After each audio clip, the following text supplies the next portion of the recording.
Hi there, this is just a little note to let you know what's going on here in Saltgrass land. Season 4 is wrapped up with the 2 episodes about Jakitla, and I'm so happy and very relieved to say that thanks to the Community Broadcasting Foundation, or CBF, there will be a Season 5, which is coming soon.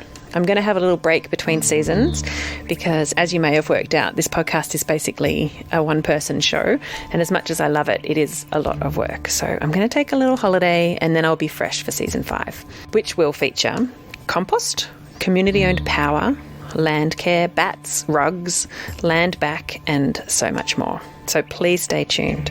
In the break between seasons, I will still have some offerings for you. This is by the magic of scheduling, because I'm going to be having a fabulous adventure, hopefully, while also sharing this content that I've set up for you to get every second week. And this stuff is kind of outside of the core Saltgrass canon, so to speak. So it's not what would fit into Season 4, but it is still related to Saltgrass. So last year, I participated in a panel discussion as part of the Non-Fiction Now conference. Several climate-engaged podcasters got together and we talked about what we do and why and how we do it. It was a 2-hour-long discussion, and so I'm going to break that into 2 parts for you and upload them separately so that each one is about the 1 hour that you're used to hearing from Saltgrass. And then after that, I have 4 episodes that I helped record for radio earlier this year, but I haven't yet shared them with you, my podcast audience. They were live shows on Main FM, created in collaboration with the Castlemaine Commons Collective and Zoe Scolio, who joined me live on air and shared some interviews she had collected about community resilience. The people she spoke to were all from really different backgrounds, and each had a different angle on what makes a community resilient. The initial concept of her coming on Main FM was to share her audio stories with the local radio audience, but then we kind of thought maybe you guys would be interested in them as well. And so we're sharing them here for you now.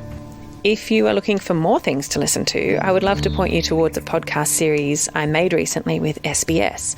It's an 8-part series featuring refugee and migrant women who share their life stories.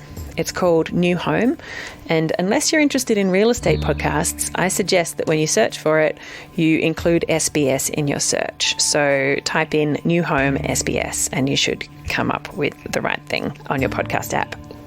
I'm also going to take this moment to remind you that you can get yourself some ethical clothing from the Saltgrass shop at T-Mill. You'll find a link to that under merch at saltgrasspodcast.com. They are a really great initiative. They're carbon neutral, they use organic cotton, they have fair trade practices and water saving and recycling and all the good stuff. I'll be releasing more and more designs as time goes by, so keep an eye on that. You can find the shop, as I said, at saltgrasspodcast.com and then follow the link to merch. Thanks for listening to Saltgrass. I really appreciate you, the audience who listen online. It's sometimes a strange thing to create for local radio and for podcasting, but I really appreciate both of my audiences so much. And I hope that you stick with me for Season 5 and keep enjoying these stories from my small town community in regional Australia. The climate crisis isn't going anywhere, and so neither am I. I'll see you for Season 5.